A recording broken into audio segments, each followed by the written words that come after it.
Okay, all right.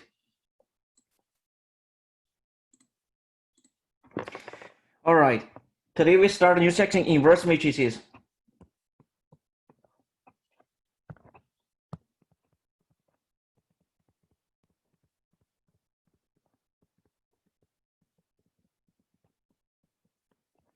Okay, we already know that a matrix gives us an operation on vectors. Okay, you input a vector, output a vector.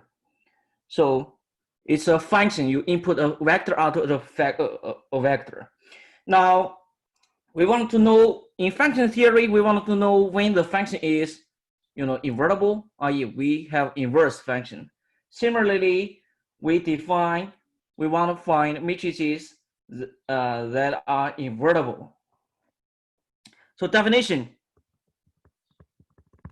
a matrix A is invertible.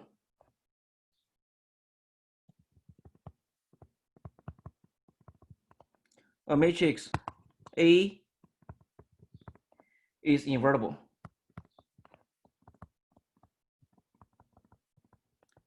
if there exists a matrix B such that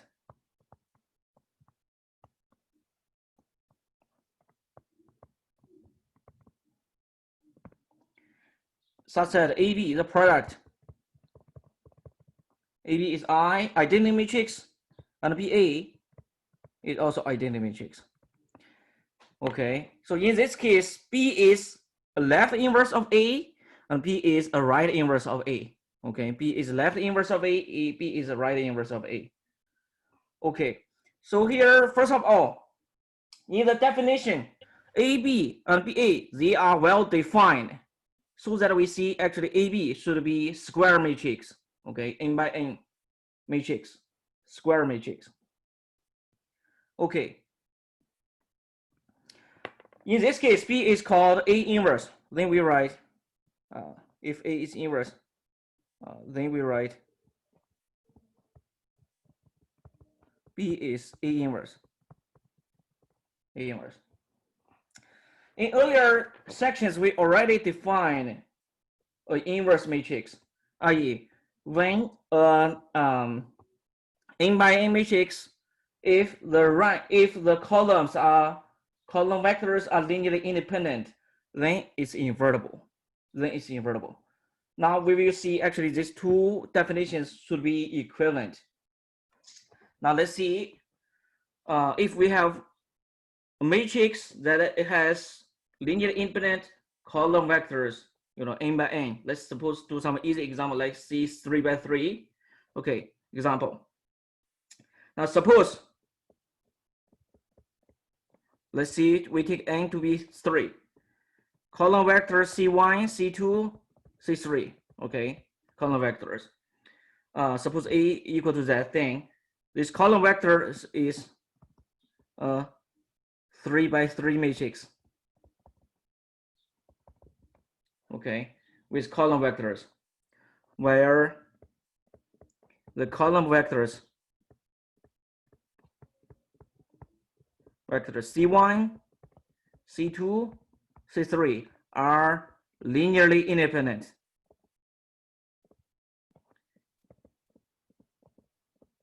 Now, 3 vectors, they are linearly independent, then it spine all R3. Okay, then the 3 vectors should spine all vectors in R3. Okay. Then we have, so this implies spine of this 3 vectors C1, C2, C3, which is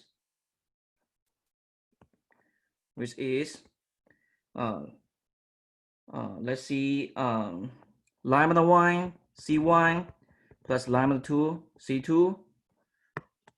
So this is linear combination of 3 vectors plus lambda 3 C3. Okay, where lambda 1, 2, 3, they should be all in real numbers.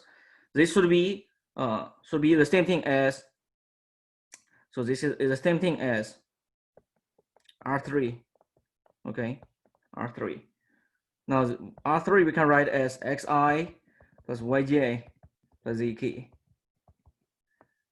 where xyz in R, okay, we have 3 variables here in R, orthogonal vectors, so this is R3. So there should be exist certain constants such that this spine I, this spine j, and this spine k. So we can choose some linear combination. Let's see, suppose there exist constants.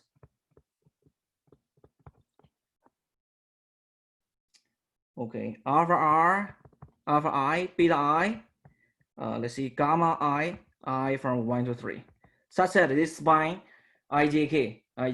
So let's see, we write this alpha I, alpha 1 C1 plus alpha 2 C2 plus alpha 3 C3.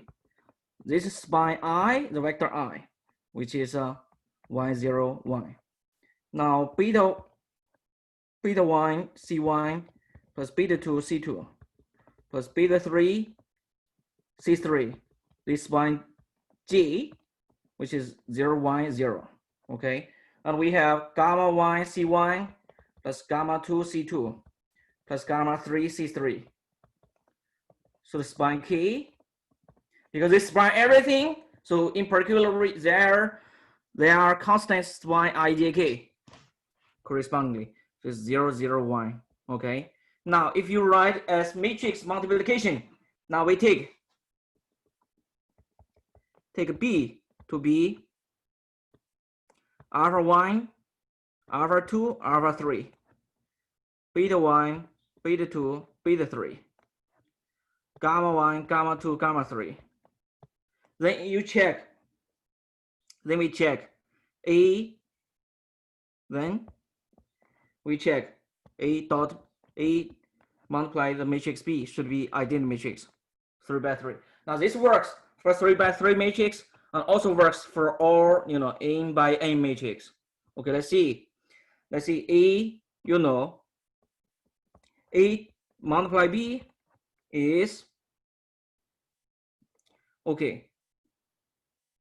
Now if we write in this manner, so if we write this as, write B as alpha, beta, gamma. So this is A, alpha, beta, gamma. Okay, we use column picture. Then this will be this A, alpha. The 3 columns is A alpha, A beta, A gamma. Remember the column A alpha is the alpha 1, alpha 2, alpha 3. So this is A alpha 1, alpha 2, alpha 3, which is, remember, A is C1, C2, C3. By the column picture, alpha 1, alpha 2, alpha 3. By the column picture, this is exactly the linear combination of the 3 columns.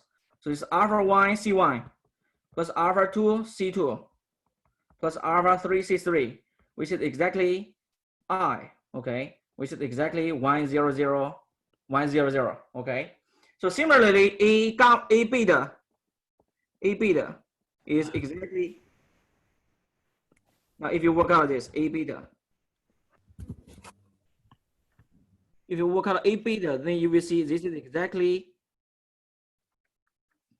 the same thing, exactly similar with the last step. So this is A, uses the column picture, beta 1, beta 2, beta 3. Now use column picture, C1, C2, C3. Beta 1, beta 2, beta 3. Okay. So this will be beta 1, C1 plus use column picture, beta 2, C2 plus beta 3, C3. Now this is, of course, by our choice of alpha, beta, gamma. So this equal to J, the vector J, which is a 0 1 0. Okay. So you see, similarly, A gamma, you do the same thing. You actually find, etc., etc. You finally get by our choice. So maybe let's just do it. Use column picture, C1, C2, C3. Gamma 1, gamma 2, gamma 3.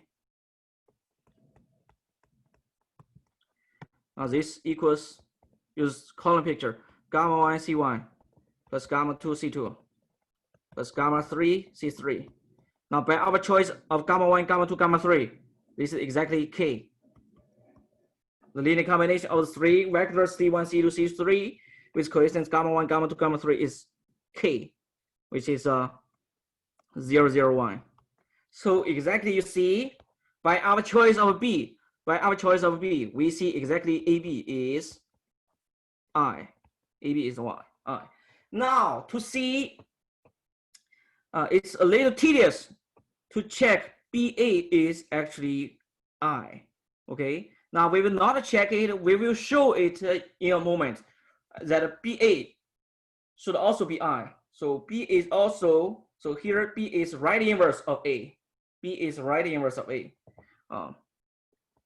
B is right inverse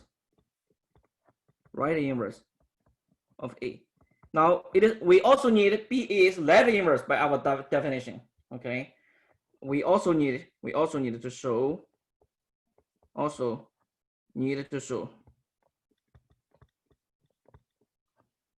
that BA is also I. Okay. We will not show it this directly, but we will show it in a moment. Use another technique. Use the rule picture. Okay, use the rule picture. Now use the rule picture, we will show that BA should also equal to I. Okay. Now we also use the rule picture. Now we continue with the rule picture and see what happens if we use the rule picture. Okay.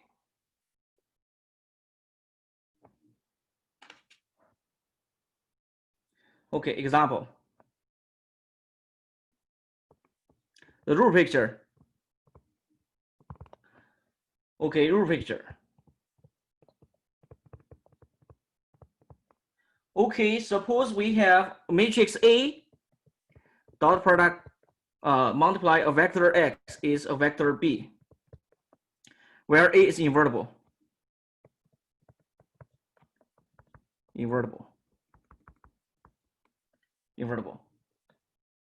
Then here we have a unique solution. So we can get a unique solution. X should be A inverse B. Okay, because if we do A inverse AX, this is A inverse of B. Now A inverse times A, this is identity. And identity times X is X itself. Doesn't change anything. So we get A inverse B. Okay. Now suppose we have this thing. Suppose we have the rule picture. We write A as rule columns, rule vectors R1, R2, R3.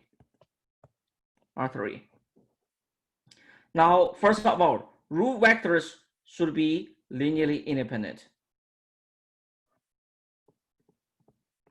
Rule vectors are linearly independent.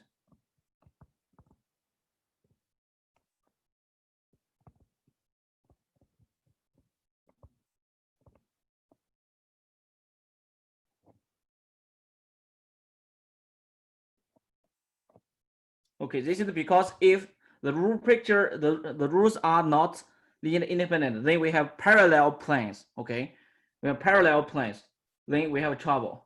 Okay, we have trouble. Parallel planes, they do not intersect, so there's no solution. But we know if it is invertible, then there's a unique solution. So the column, the rule vectors should be linearly independent. So we can get After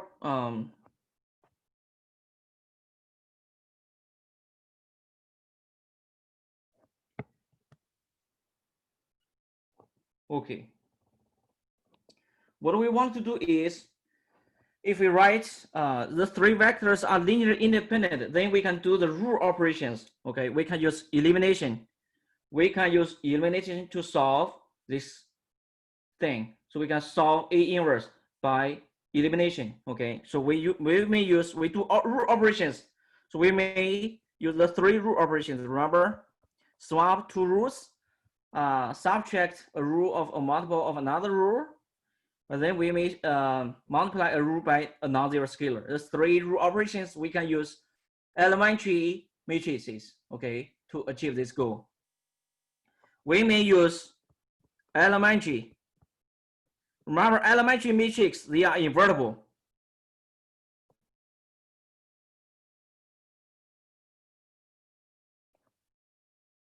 Okay, we may use elementary rule operations.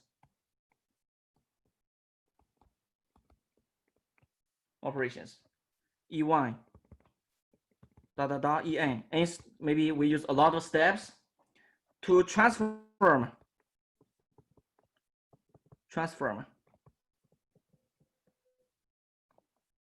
A to I, i.e. we apply the operation of E1 to A, and then we apply the operation of E2, and then we apply E3, etc., etc. Then we finally end the last step is En operation. Now this we get I. Okay. Now you see we have each. Remember, each elementary matrix is invertible. It's E1,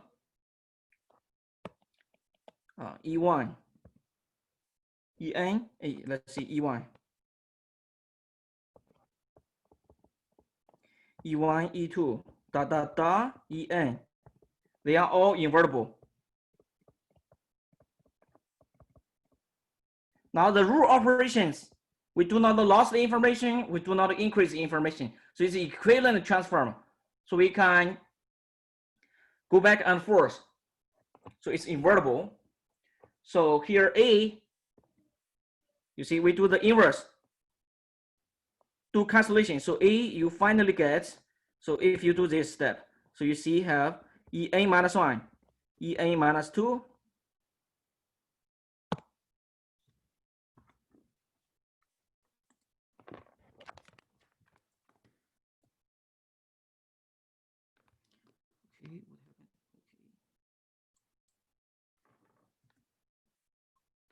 okay. So En minus, if we multiply both sides by the inverse of En, okay, En minus En. Now they cancel each other. E1 of A, which is I times En inverse. So this is the En inverse times I, it's just itself. So you see we have En minus 1, En, E1 times A is En inverse. So we invert the matrix En. So similarly, we invert En minus 1. So En minus 2, E1, A. Finally, what we get is A inverse. A inverse is, A should be E1 inverse, E2 inverse, sorry, we have En inverse. Okay, now you check if A multiply En times En minus 1, En E1. So this is actually, you see, this is the E1 inverse, E2 inverse, En minus 1 inverse, En inverse. Now by the association law, so here En inverse and En, they cancel each other. Okay. So this step we get En, E1 inverse, E2 inverse, da da da da, En minus 1 inverse, En, okay, inverse, da da da da, E1. Now finally this thing, they cancel each other, okay, they cancel each other. So we can shrink this, finally we get da da da da da, finally we get the last step, En, E1 inverse, and E times E1. And this is actually identity matrix. You see, we also find a right inverse, okay, right inverse of A. So you see the left inverse is also the left inverse. So we find a matrix. We find a matrix, which is also, so we find a matrix which is both left inverse and right inverse of A. So the inverse is En times En minus 1 da da da da da E1. So this product is both left inverse and also right inverse of A. It's also a right inverse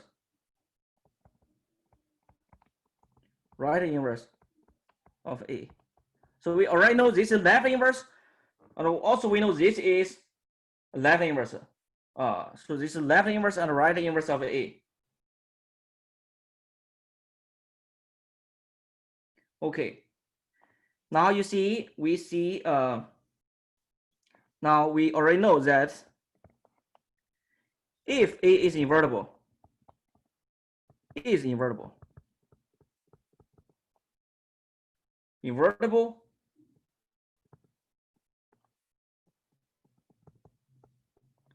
then now we do not use the definition, we use the old definition. If A is invertible, then the root columns, the root vectors are linearly independent. So we see there exists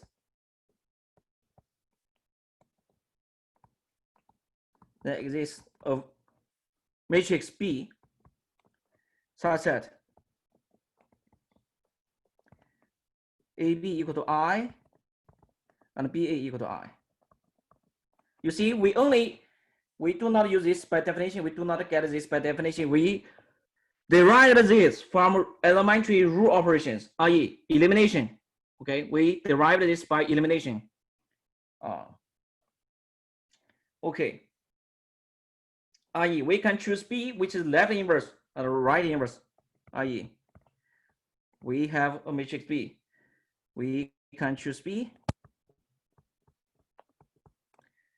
which is which is left inverse and right inverse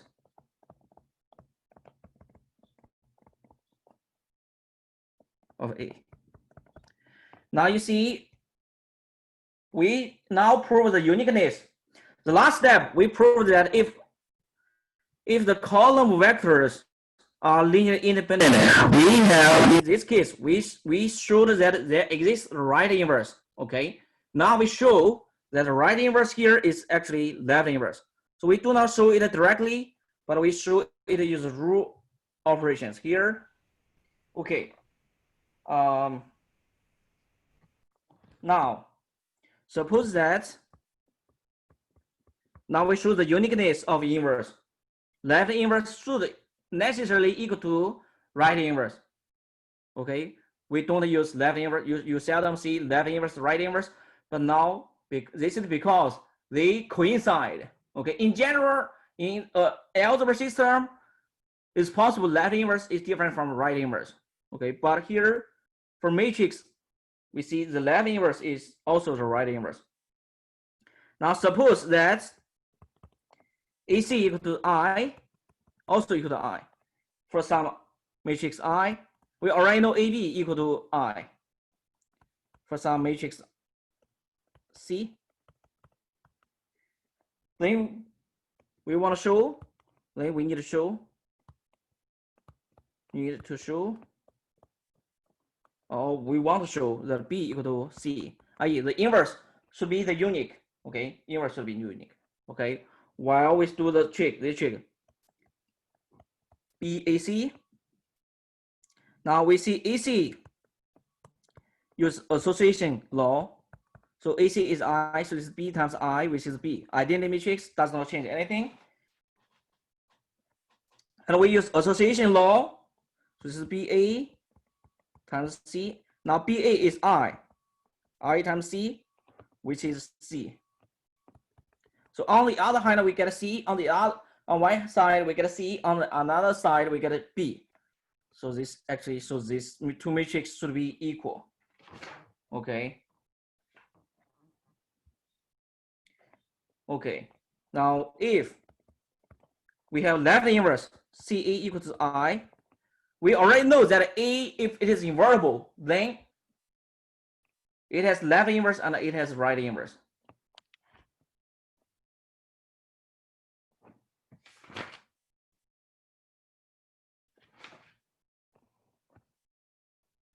So we get a CAB. We use the same trick to be I times B, which is B. And I use association law, so it's CAB, which is C times I, which is C. So you see, B is naturally equal to C, i.e., left inverse and right inverse coincide. Left inverse and the right inverse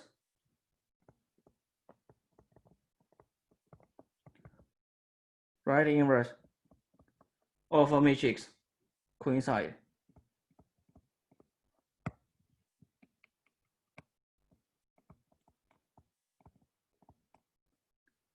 Then we just see,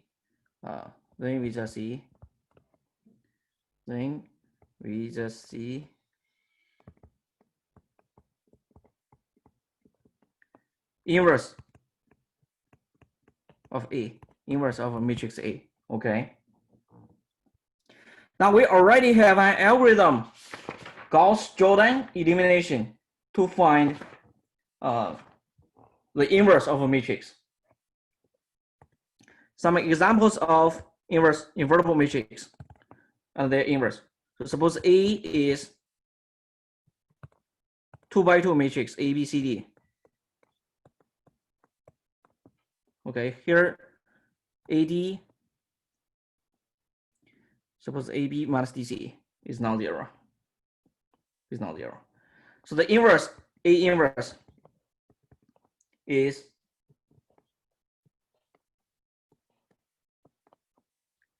AD minus BC, DC, A negative B. Okay, now for the general case, it's too tedious. You know, if you talk about which rule operation we should use to get this form, actually it's not easy because we have to take consider many cases. Either this is equal to 0 or that equal to 0. You can actually check directly A times A inverse. Is question? Yeah. Is the C in the A inverse? Sorry, I can't hear you. Is the C in the A inverse supposed to be negative? Yeah, here it is. Yeah. Okay, thank you. Yeah, you're right. Okay, so it's now you may ask why do you get this? How do you get the thing? In later section we may have Cramer's rule. We will derive this form. Okay, if you use rule operations to get this form, it will be really tedious and ugly to do this form. Okay, and we don't have a reason to get this form use rule operation. So so this you can check this, but to get this, you know, in general, if someone give you a solution, to check the answer in general is easy. To find a solution is another, okay, another level of difficulty. So for this, you can direct check A inverse times A and A inverse times A is actually I, Can be checked by by algebra. Can be checked by algebra. So somehow we just cheat a little bit. We do not check this. You can directly check this. Use matrix multiplication. We already defined matrix multiplication, the rules. So you can just directly check. So somehow we just cheated here. We will go back to this question again once we have Cramer's rule in later section. So in later section,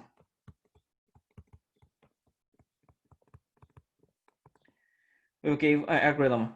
We will talk about this. But return to this problem. Let's talk about this problem again using Cramer's rule. Cramer's rule. Okay.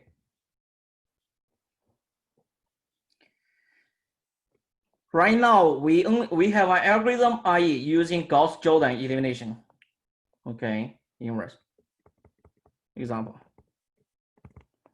A to B 1, 2,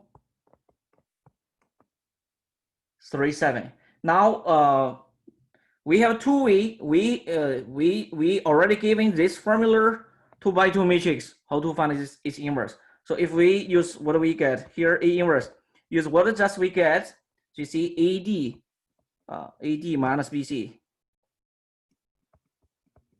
is actually you just direct check 1 times 7 minus 2 times 3, which is 1. Okay, so this is the 1 over 1. Now D is 7. Here A is 1. Now here we have -2 here, and then we have -3. So it's A inverse is 7, 1, 3, -2. So we have A inverse. You can multiply, directly check A times A inverse. We get identity matrix. Okay, either use column picture or row picture. Okay. Remember, we also have Jordan elimination, Gauss-Jordan elimination. So use the augmented matrix. So let's see, we have 1, 2, 3, 7. Okay, 1, 1. Here is I. So this is augmented matrix. Augmented matrix. Okay, so by rule operation, we use rule operations, elementary rule operations to find the inverse Gauss-Jordan. So this is rule 1 and this is rule 2. So we use -3 rule 1 plus rule 2. Replace rule 2 to cancel the first entry 3 in rule 2.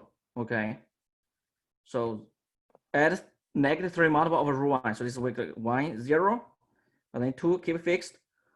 So 2 multiply -3, we get -6. Here add 7, so we get 1. Now here 1 add 1, here 0 fixed. 1 add -3 to the second column, to the second row. 0 adds 0, so we get 1 here. And then what we do is, so this is a rule 1, rule 2, new rule 1, rule 2. So now we need to eliminate the 2, the second entry in rule 1. So we add, so what we add is -rule 2 to rule 1, replace rule 1. Okay, then what we get is 1, 1, 0. Now the 2, we add -2, we get a 0 here, which is identity. We already get identity. So this is the -3 here. Now we multiply -3 by -2, which we get a 6, and then add to the first rule. First rule is 1 here, so we 1 plus 6, we get a 7. And then here is 1, we add -2 multiple of 1, which is -2 to the first rule, which is 0 here. So we get the thing. So this is the I, this is A inverse. Okay, so you see A inverse. If you compare, A inverse is exactly 7, 1, -2, -3. Okay, you see, we use Gauss elimination. Gauss-Jordan elimination, we get this exactly the same result as we use the 2x2 algebra formula for the A inverse. Okay.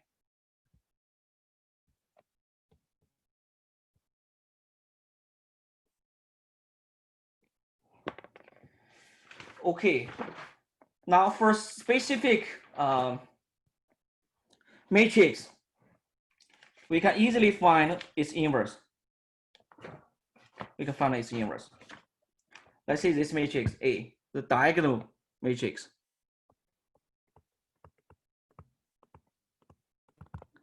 Okay, let's see this A, which is suppose D1, D2. Now the diagonal entries D1, D2. So it's n by n matrix. So what we often write in this manner is the diagonal is D1, D2, D1, dot, dot, dot, Dn. So it's n by n matrix. So we just write down, list the n entries on the diagonal.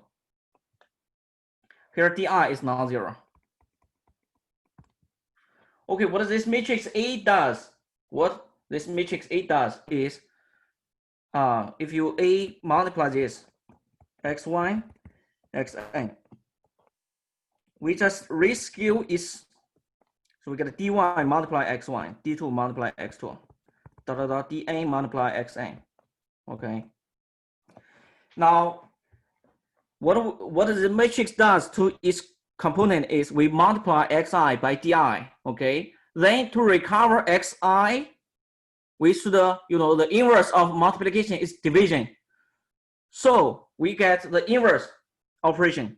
The inverse operation is actually, we invert its thing. So it's y over dy, y over d2, dot, dot, dot, dot. So the y over dn, i.e., is diagonal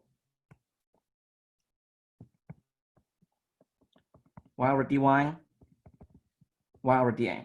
We already assume that di is non-zero, so we can find the inverse reciprocal. Okay. So A inverse times, you see A inverse x1, x2, xn will be exactly, here is y over d, i.e. here we divide entry x1 by dy, divide its entry by dxi. So here the division cancel multiplication. So you see this is exactly the inverse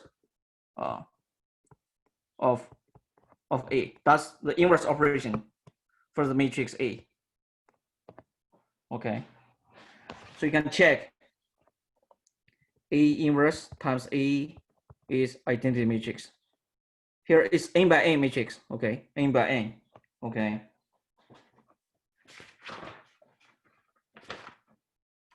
Now, if you have a general n by n matrix, so right now we have an algorithm, i.e., Gauss-Jordan elimination, to find its inverse. Okay, now let's study the property of inverse matrices.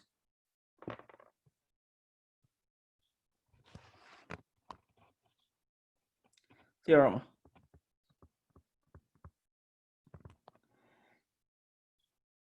Okay, let n be, so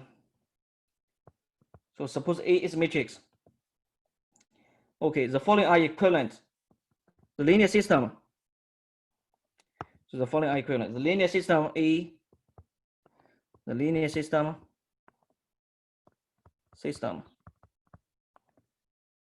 Ax equals to 0 has trivial solution.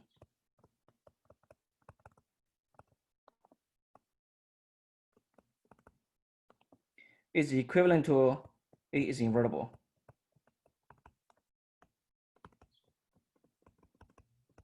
So here A is square matrix. We assume A is square matrix.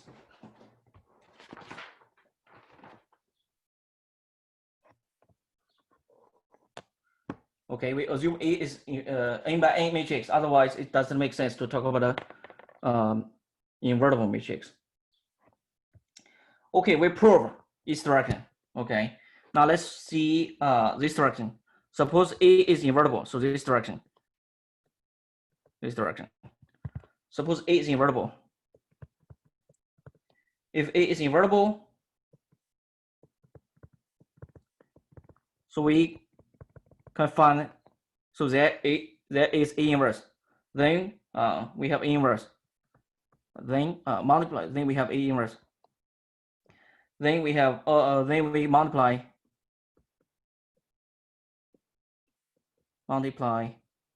A inverse to the equation AX to equal to 0.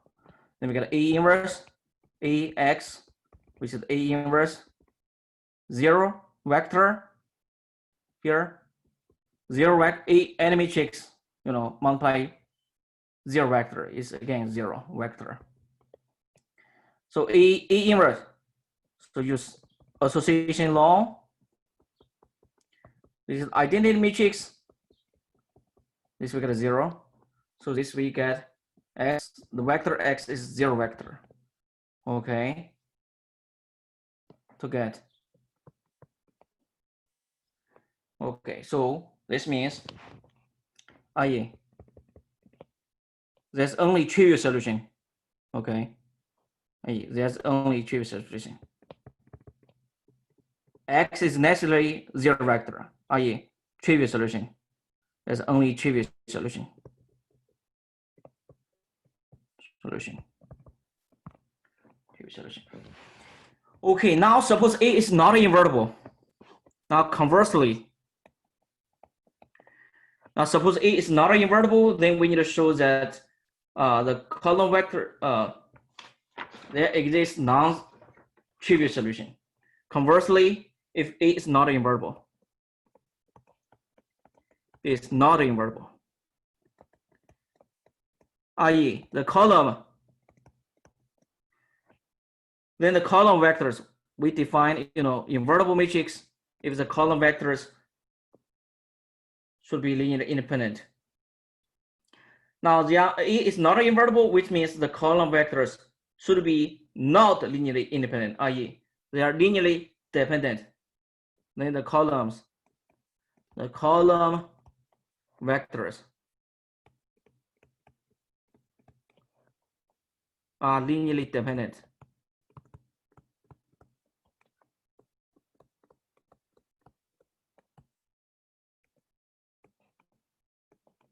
Linearly dependent, i.e. we have non-trivial linear combination to get 0 vectors. Okay. Let C1, C2, Cn be column vectors of A, all column vectors of A. Now we know these column vectors are not linearly independent. So there exists lambda 1, lambda 2, lambda n.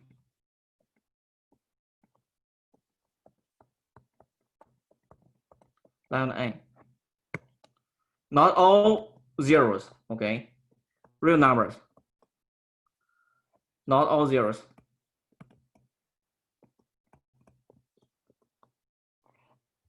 Such that the linear combination such that lambda 1 C1 plus lambda 2 C2 plus lambda n Cn is 0 vector. Then you see we take X to be the vector lambda 1, lambda 2, lambda n. Then you check, then X is non-zero because some component of X is non-zero, okay? Some component of X is lambda r is non-zero because lambda r is not all 0. So, which means X is non-zero. Then you check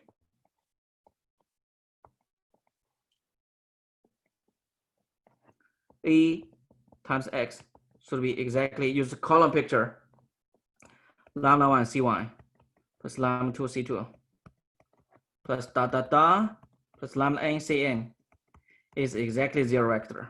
Okay, i.e. X is a non-trivial solution.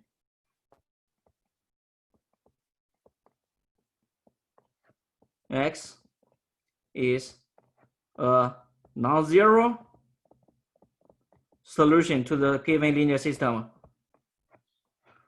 Okay, so so they are done. Then we are done.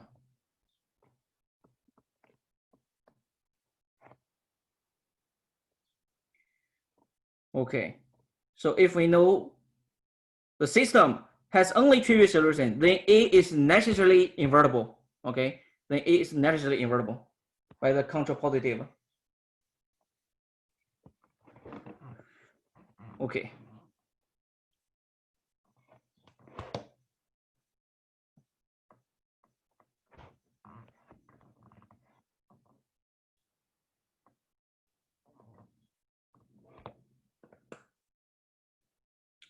Okay.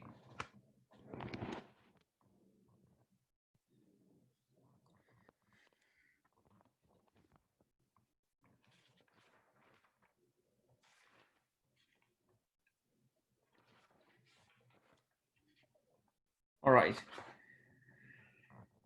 Now you see whether the column vectors span the whole space, okay, whether they are linear independent or not.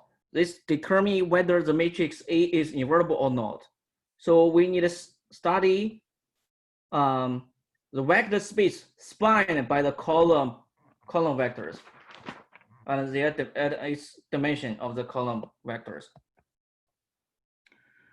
Okay. So if we now we are done for this theorem.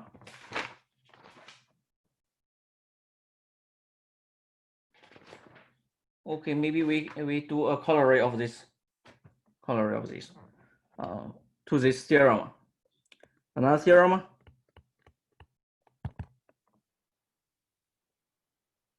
This theorem is actually useful. Diagonal dominant matrices are invertible. So we can determine a large class of matrices which are invertible quickly. Use this.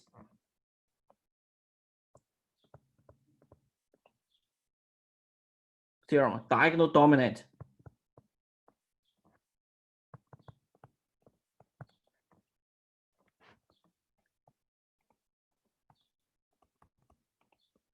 Are invertible.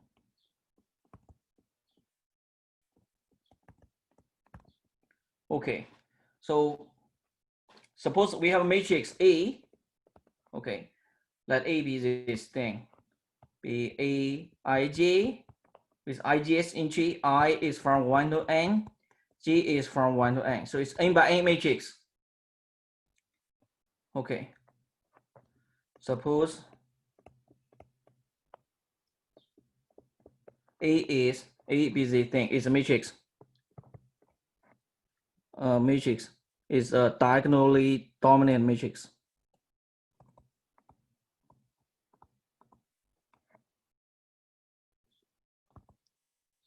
Dominant matrix. I.e., the diagonal dominant. The diagonal, we sum the diagonals. The diagonal is AII. Okay, when is the column number equal to the root number. So this is diagonal. Now the absolute value of the diagonal dominate the root numbers. Dominate the we sum over G.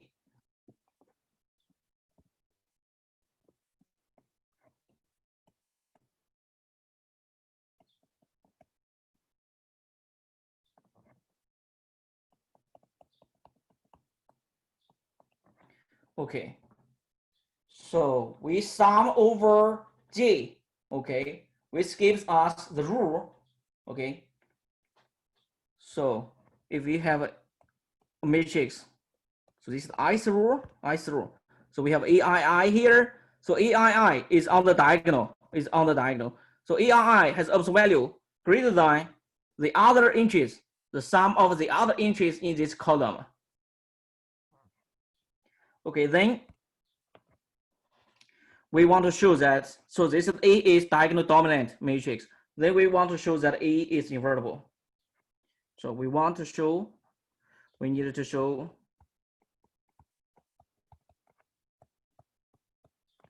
that A is invertible. Invertible.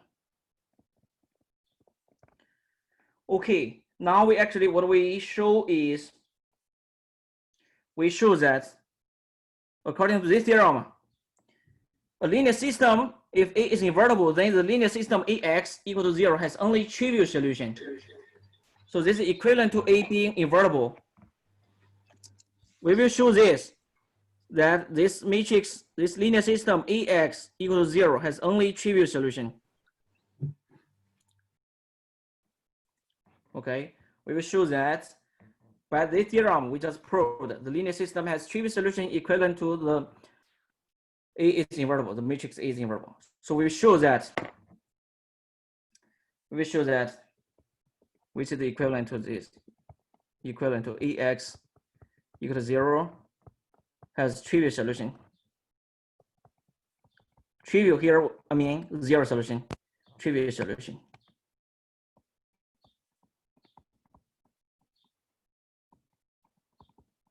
Now, of course, there exists trivial solution, has only trivial solution, no other solution. Only trivial solution. Now, suppose by contradiction, we have non-trivial solution. Suppose by contradiction,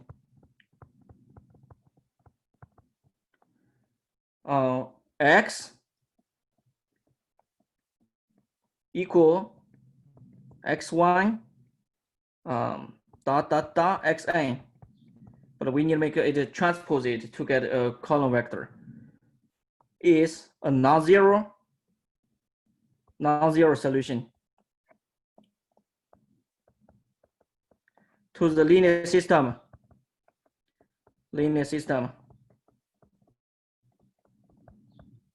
AX equal to 0. I.e., if you look at the I through, looking at the R through tells us, okay, the I through gives us, we need the vector Ri times X is the I through. Okay, it's ER1, EI2, EII, EIN. Okay, now if you check, the thing should be 0 by the rule picture. Then you check, write down in coordinate the dot product. This will be AI1 x1, AI2 x2, plus EII xi plus EIN xn equal to 0. Now we want a contradiction. Here we choose our I. Why do we choose I? So we choose our I such that xi is non-zero. Okay, we pick our I, such that we choose our I, pick I such that xi is non-zero. Pick I such that xi is non-zero. This is possible because the vector x is non-zero vector, so some of its component should be non-zero. Then we suppose its xi is non-zero. The i's component is non-zero. Okay, so we can choose this I. Then we have, you see we have, so from the equation, the dot product being 0, then we get this AII xi. Okay, if we take absolute value, this will be negative AI1 x1 plus etc. Plus AI minus 1 xi minus 1, and then we have next term AI plus 1 xi plus 1 etc. Then the last term E, I, N, X, N, etc., etc. Okay. If you take absolute value and use sigma notation, so this you get absolute value E, I, X, I. Absolute value equal to, now the absolute value cancels the negative sign, so it's absolute value Aij Xj. Here j not equal to I. We don't have the diagonal term anymore. J is from 1 to n. J is from 1 to n. Now by the triangle inequality, this will be, this is the less sign Aij Xj. Okay, j from 1 to n, and j not equal to I. And this is equal to, less than equal to,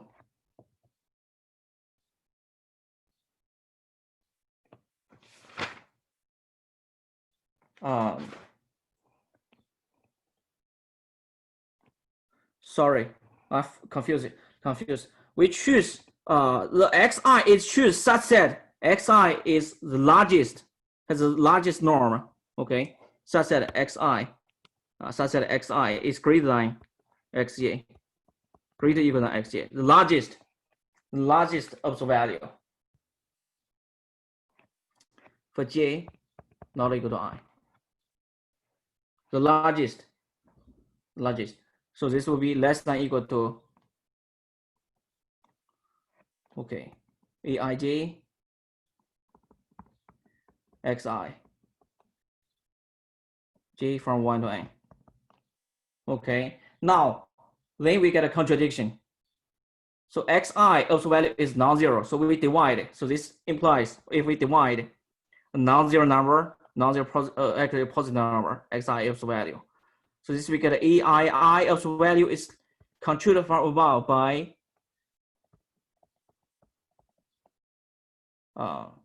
j not equal to I. J not equal to I. Aij. And this contradicts to our assumption that the matrix is diagonal dominant. Okay, the diagonal dominant. So this is what we have. This is what we assume. Aii is dominating the terms. Okay, the sum of the value of R all non-diagonal entries in the ith rule. Okay. However, what we finally get is this.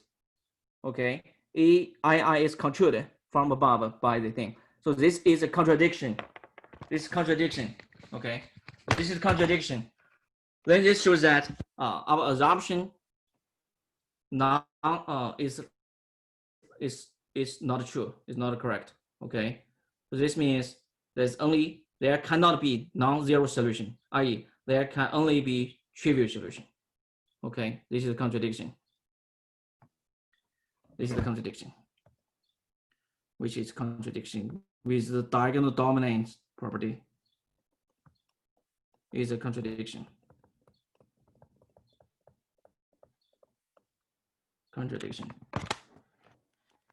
Okay. So this theorem tells us a certain class of matrix is invertible, i.e., diagonal dominant matrices, they are invertible. But the converse is not true. So a matrix is invertible doesn't mean that the diagonal is dominant. Okay, diagonal is dominant. The converse is not true. For instance, let's see this example.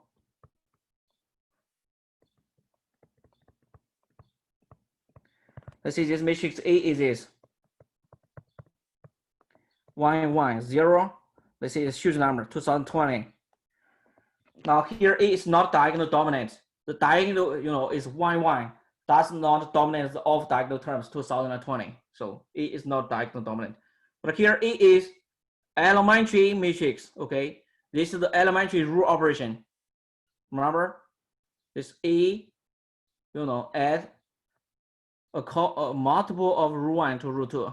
So it's elementary rule operation. A is not diagonal dominant. dominant. But A is invertible. A is elementary matrix.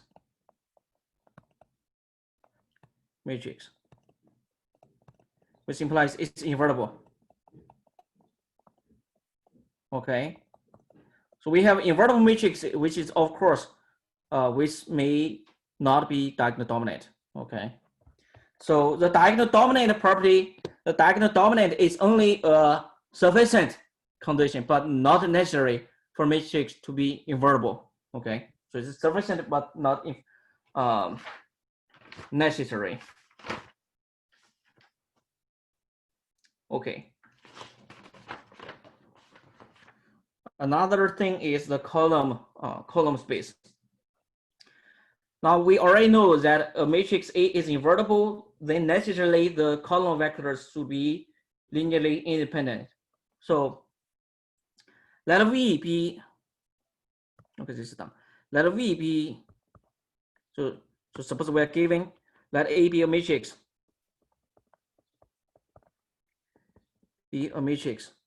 a square matrix. When we talk about the invertible matrix, we always mean square matrix, n by n matrix, square matrix with column vectors C1, C2, dot, dot, dot, Cn. So we have n column vectors. And let V be the space, be the vector space spanned by C1 dot dot dot Cn. So V is the root vector space. Now you see, now n vectors, they can at most span a vector space of dimension n. So the dimension of n is, you see, the dimension of A, dimension of V is bounded from above by n. Okay, so n vector can at most span a vector space of n dimension. Okay, so actually we define a matrix, define the rank definition. Rank of A definition. The rank of A is defined as, we define rank of A. Rank of a matrix A is defined as the dimension of the root vectors. Now, you see dimension n is bounded by n. So the dimension rank of A, rank of matrix is at the most, n, if it is n by n matrix. Now, if n is invertible, if A is invertible,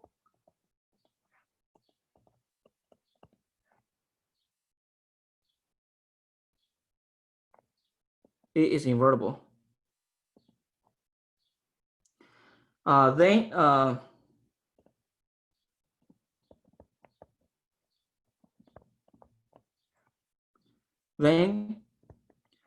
the n column vectors should be linearly independent.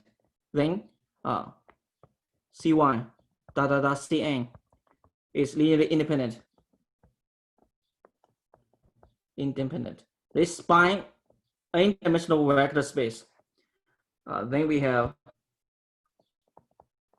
dimension V is n, achieve the maximum. Okay, i.e., in this case,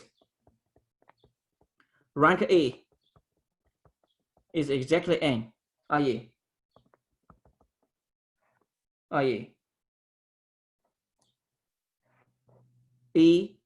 rank A takes the maximum.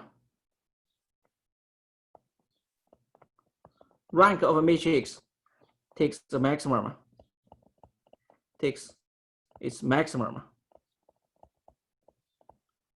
So now we have this theorem.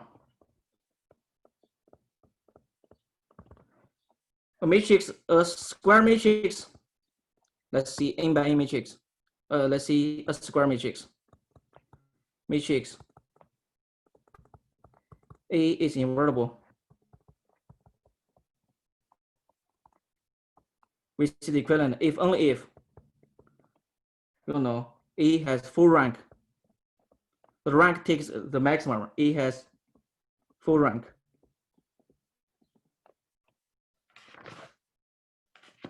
Okay, homework problem for this section.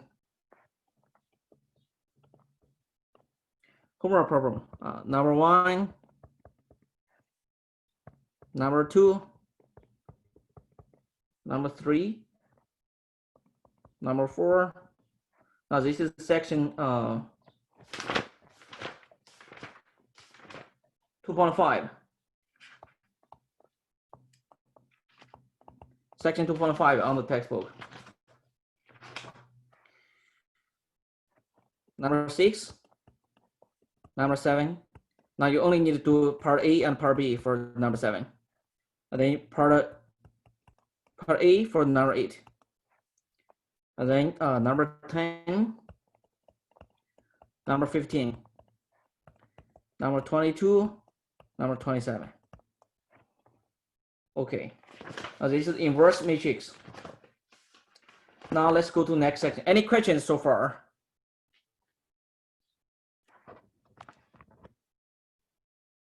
Okay. Okay, now let's go to the next section. Transpose and permutations.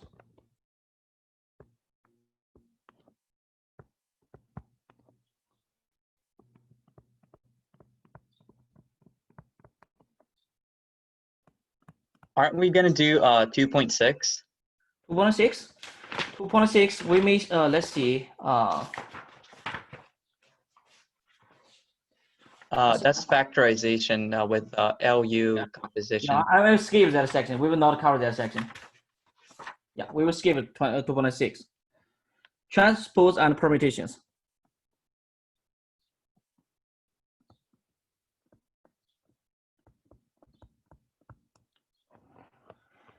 Okay, now you see for a matrix, we for the linear system, we have row pictures and column pictures. Okay, when we have a linear system, we can use solve linear system. We use row picture, which says certain planes, geometric certain planes, they intersect at somehow in certain manner.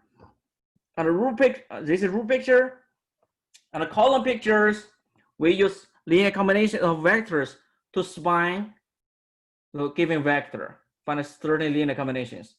Okay, so you see we have a correspondence. Okay, for the same linear system, we can interpret that thing by row picture, we can interpret that thing by column pictures. So we have a correspondence. This is called a duality, the symmetry between row and columns. Okay, so we have certain duality.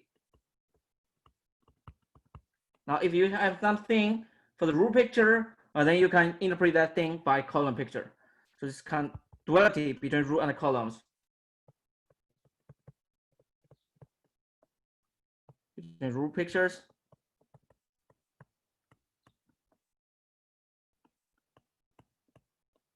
If you study geometry, there will be a certain duality between line and the plane in projective geometry. Okay, duality between row picture and column pictures. So we find a relation between row pictures and column pictures. Now, to put the row picture and a column picture on the same equal footing, okay, we introduce some operations. So this duality between column picture, this duality put rows and columns on an equal footing.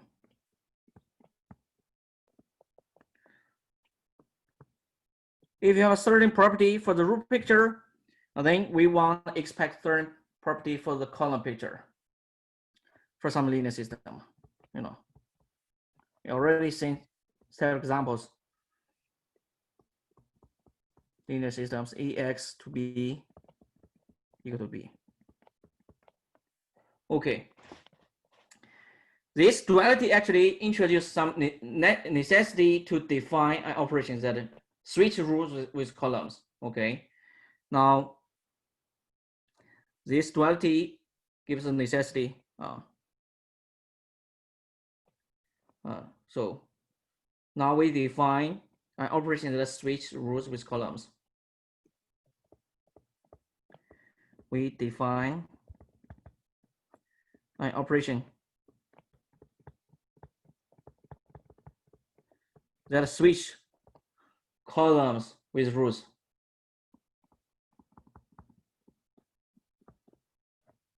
Rows with columns. This is called a transpose. Now, given a matrix A, now it suffices to list all its inches. Aij, so we have I is from 1 to m, j is from 1 to n. So it's not necessarily square matrix, okay? So I tells us the rows, j tells us the columns. So it's a n rows, m rows, n columns, okay? Then we define A transpose. Transpose, i.e. we switch, then define A transpose to be this matrix. Such that as this matrix, as a matrix such that that we find its ij in J, I through J column is satisfies A transpose ij is exactly this AJI. Okay, this is the matrix A, the J row I column. Okay. Then here I should be bounded from. Now here the I's rule of AT becomes now the column for the A. So columns is J bounded from 1 to n. So I is bounded from 1 to n. J is from 1 to m in this case. Okay.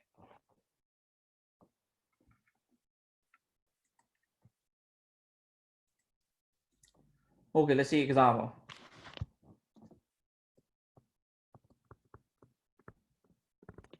So it's A is, let's see, 1, 2, 3, 4. So what A transpose is, we flip with respect to the main diagonal. Flip, okay?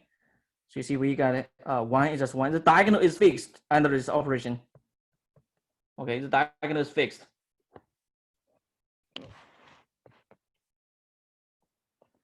Okay, example. Now for square matrix, we just flip with respect to the main diagonal. Now if we have another matrix, not necessarily, let's see this 1, 2, 3, 4, 5, 6. What is A transpose? Now the main diagonal is 1, 6. Okay, the main diagonal. So we flip AT. Flip transpose A will be, we flip with respect to the main diagonal. 1, 2, 3, and then we have 4, 5, 6. Okay, so this is A transpose. Now this property is linear property. Now we have a certain property of A transpose operation.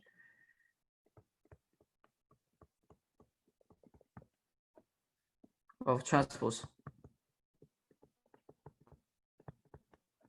operation. Okay, first of all, linear property. Transpose of sum is the sum of transpose.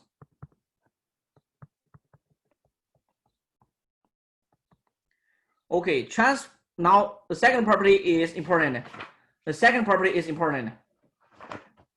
Be careful. A product of transpose, A times B transpose is we switch. It's B transpose times A transpose. Okay. Be careful with this property. Okay. Now the first property, transpose of sum is sum of transpose. That's trivial property. That's easy to check. Now let's actually prove this transpose of product. We need to switch. We need to switch the order. Let's do easy proof. Okay, let's see this. A times B transpose. Let's see the ij entry. The ij entry of the thing. Ij entry of the transpose is, you know, the original matrix, and then we switch. The original matrix product AB, and then JI entry. Switch column number with row number. Okay. And then by the product operation, suppose A. Now this is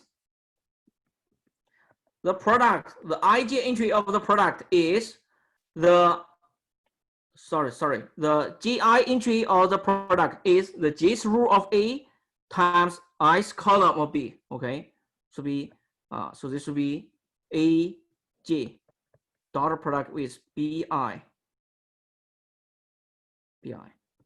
Okay, so the jth row of A.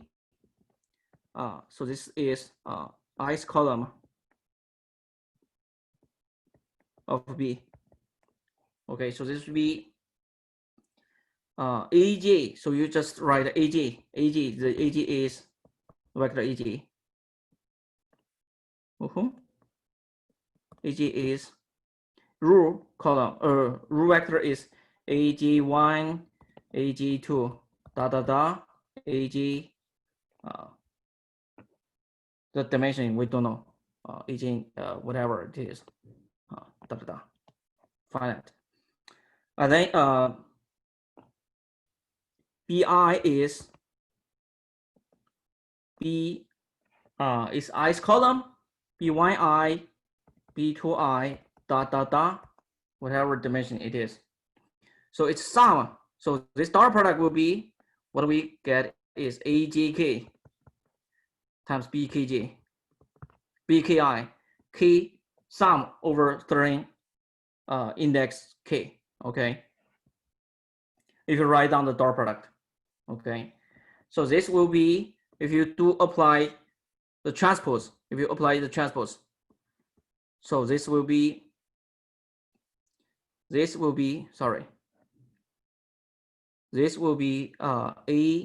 AGK is with flip the thing, flip K with J, and then apply transpose. So the A transpose KJ, and then B transpose IK. Okay, over K.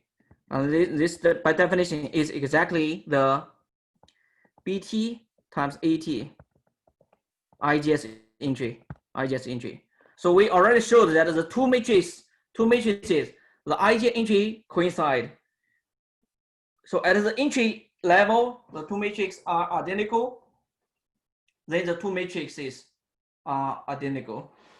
So we know that because we showed that every of the entry should be the same. So we get A times B transpose is B transpose times A transpose.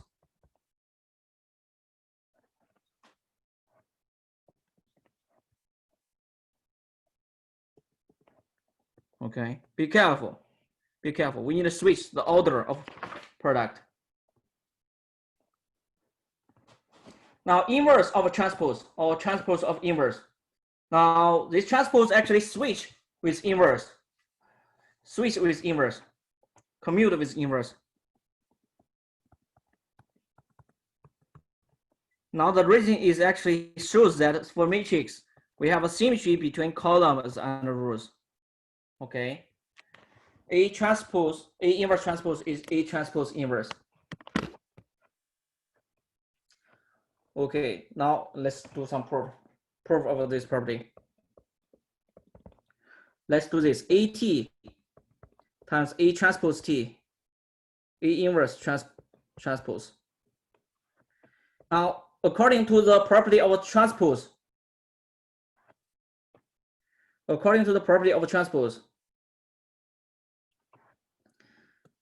now we get A inverse times A transpose. According to the last property, we switch A and A inverse, okay? So this is A inverse times A is I, identity, and the identity, is identity matrix is, 1 on the diagonal, and then all other are 0. If you flip identity, transpose identity, you again get identity, okay? Identity is, invariant and transpose, okay? So this actually shows that, A transpose inverse should be A inverse transpose. Then you are done. Okay.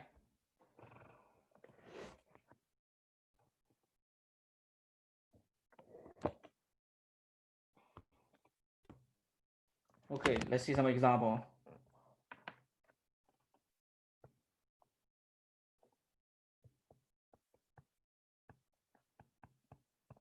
Suppose A is this elementary rule operation, 1, 1, 2, 0. Remember this rule, what this matrix A does to a vector is add 2 multiple of root 1 to root 2. Okay, so it's 2 root 1 plus root 2, replace root 2, rule operation.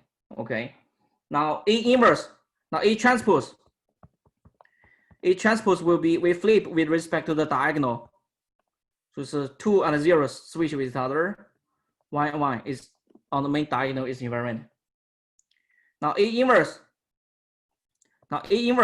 we do the inverse operation. So addition has inverse subtraction. So we subtract 2 multiple of root 1 to root 2. So we get, we should replace 2 by negative 2.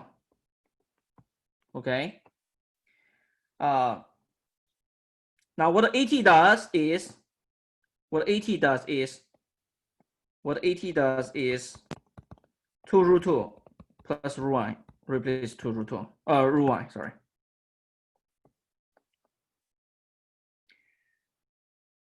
Then AT inverse.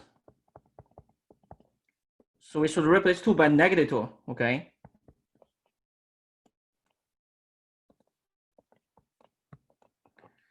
So it's negative 2, so AT inverse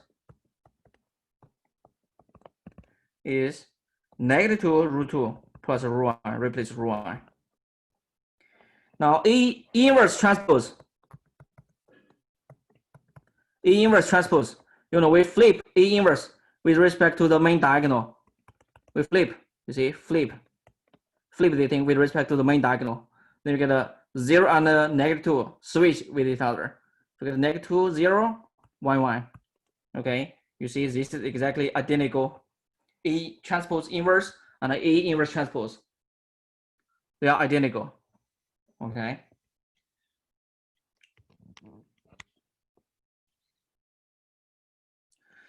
Okay, a special type of matrix that is invariant under this transpose is actually plays an important role in linear algebra. Okay. When you have certain operation, you always want to study what the objects does not change under this operation. This is called invariant theory. Invariant theory. Okay. Now a matrix is invariant if a matrix is the same thing as its transpose, then it's symmetric. Yeah. So you can view this as a definition, or we if a matrix, if ST equals S, a matrix equal to H transpose.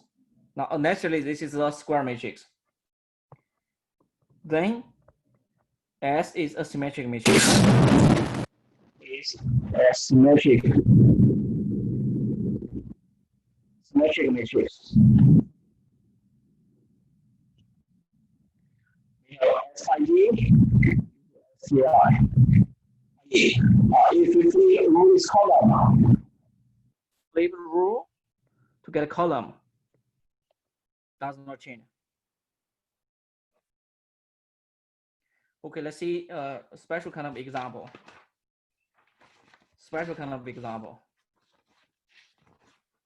This is important in graph theory. Right now, graph theory plays important role in computer science. Especially in machine learning. Machine learning is right now is really popular, and to do machine learning, a reasonable knowledge of graph theory is necessary actually. Okay, the most naive graph theory, we just do it here with our linear algebra. Okay, example. Let's do some example in graph theory using linear algebra tools. Adjacency matrix.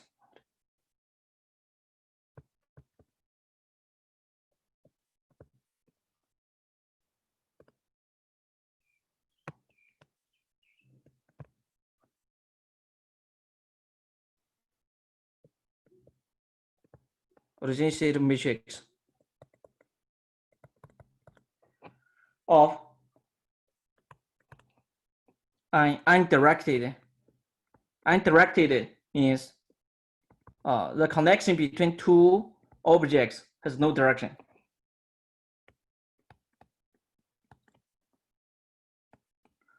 And we do not allow loops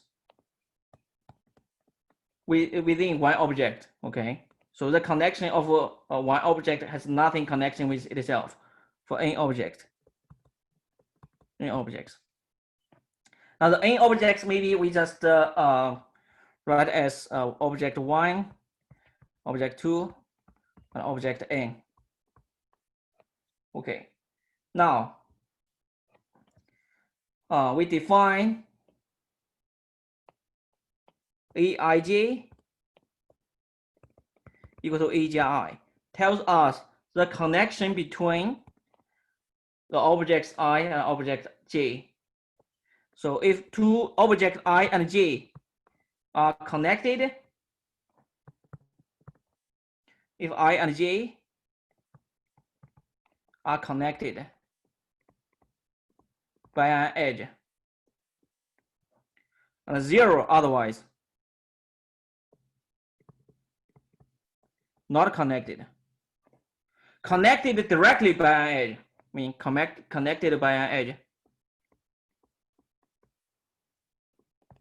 Okay. Now this is called this is the most important matrix for a graph. Okay. For example,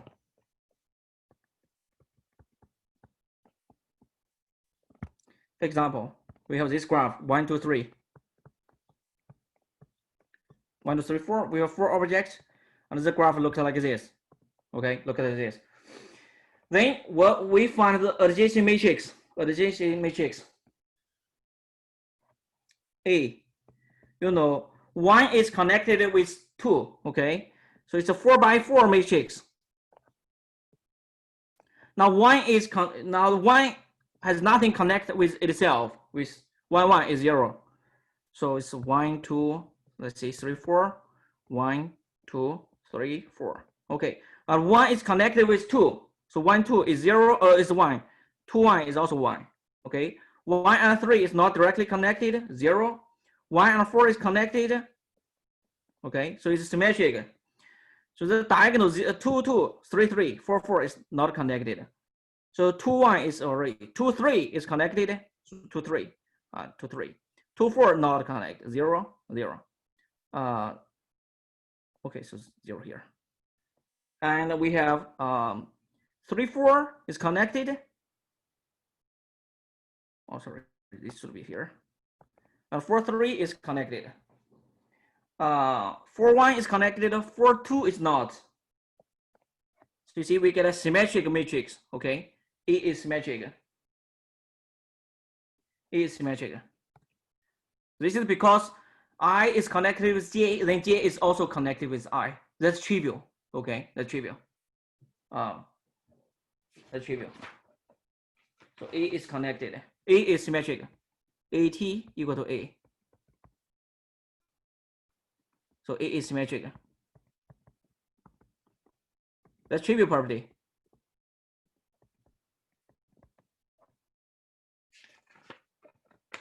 Okay. Now machine learning, you use a graph to mimic other objects. You know, use machine learning. One of the key thing in machine learning is if you have a large data set of, for instance, an apple. How do you actually tell people that it's an apple, not a book, or it's not a pear?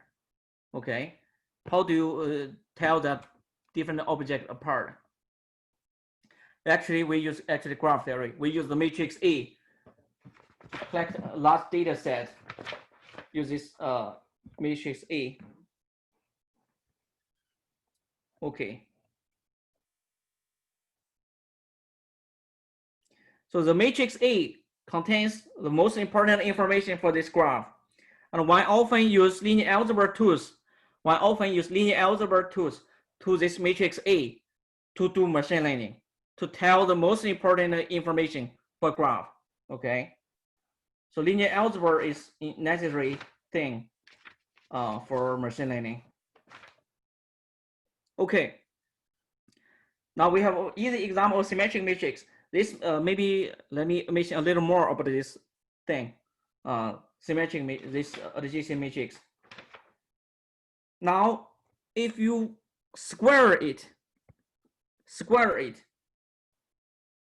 ij, this will be, if you ith row times j column, so this will be k aik times akj.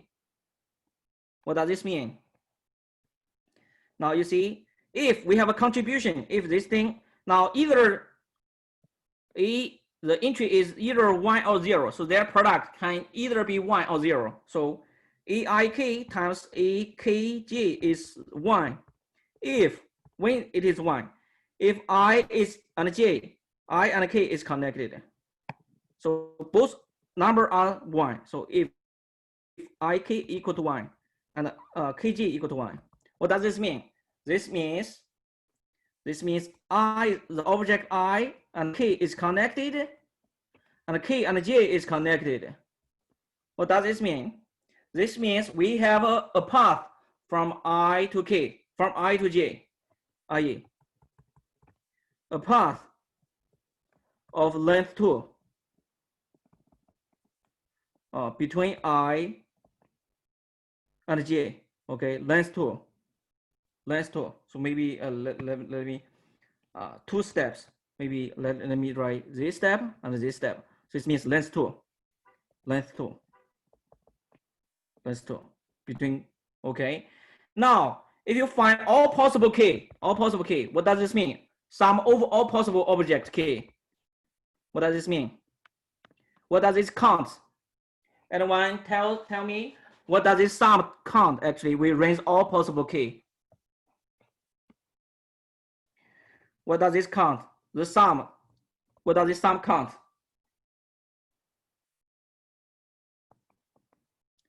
Anyone has any idea about this entry ij? Ij entry of a squared count. You sum all possible object k. No one know? Not sure? Okay, then I will see that. Okay, in that case, the ij entry of a squared tells is exactly the number of a path of length 2 from 2 objects I and j. Okay, so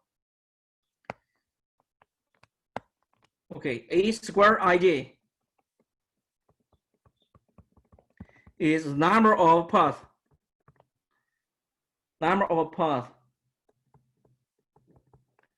between I and j of length 2. Now, etc., etc. If you study a n ij, okay, this will be number of paths between I and j of length n. Now, this matrix, if you have a graph, now you count how many paths. If you have a complicated path, if you have a complicated graph, huge, with 100 objects, and you find how many paths between, how many path of length 12 from object 1 to another object. Now, if you count directly, it can be really hard to count, because maybe the graph is complicated. If you count by human beings, that's difficult to count. However, if you use matrix multiplication is cheap. Computationally, it's cheap. Okay, and then you can quickly compute that thing, and then you find how many paths of certain length between two objects. Okay, so this is the example of this baby example of graph theory. Any questions for this problem?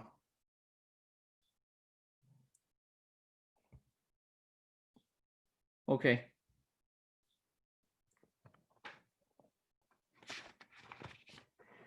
Now let's go to the next topic, permutation matrix.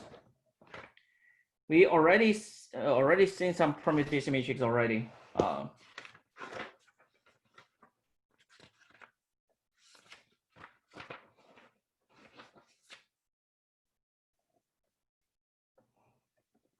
Okay, permutation matrix.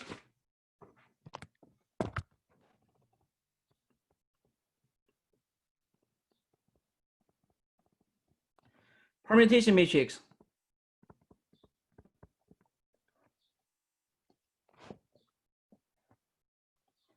Okay. So what is a permutation? Given a set of objects,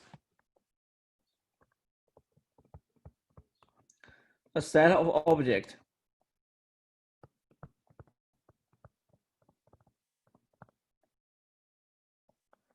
see S to be 1, 2, 3. Any object. A permutation is a bijection. A permutation is a bijection.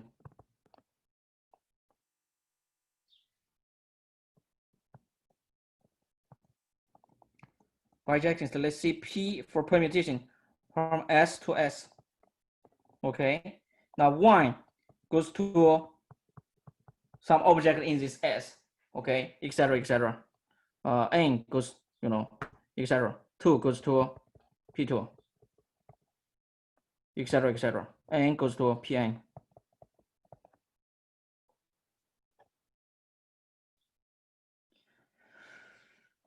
Okay, permutations are important because in some math history, permutation is actually people use permutation to study group, to study symmetry between objects. Okay, now we know symmetry plays important role in many things.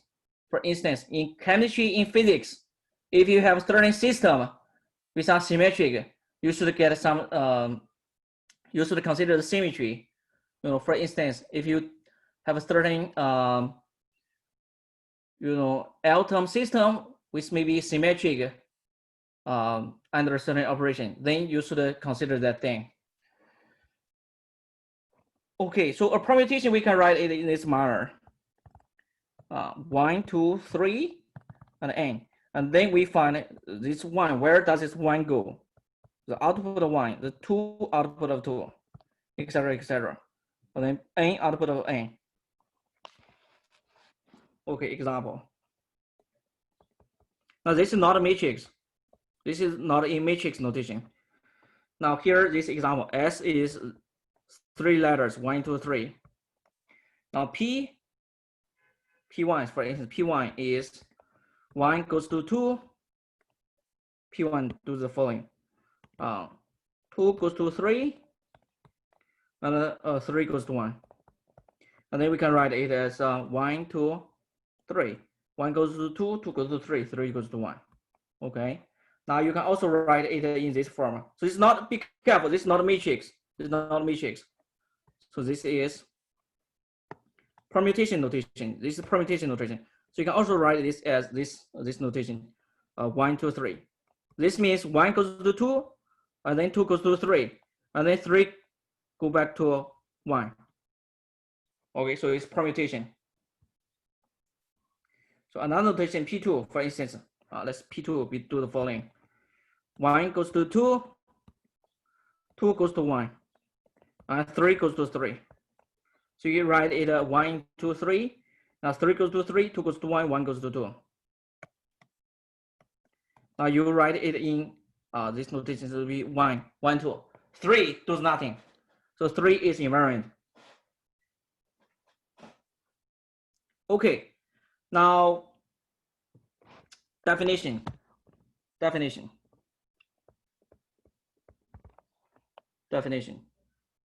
A permutation that switch only 2 objects is called a transpose.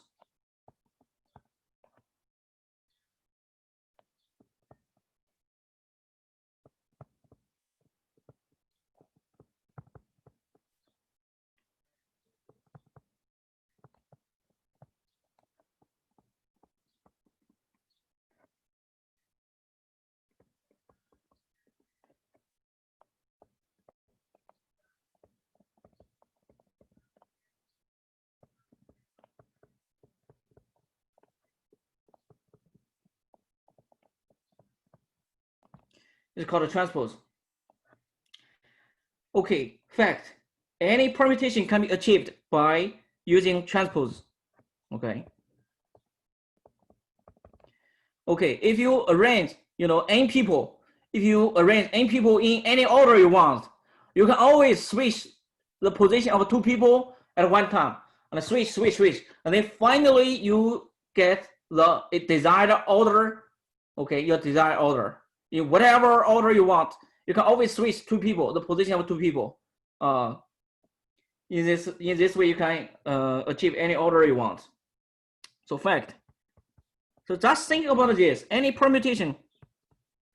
Just think about this. You will understand this. Get this point. Any permutation can be achieved by transposes. Using transposes.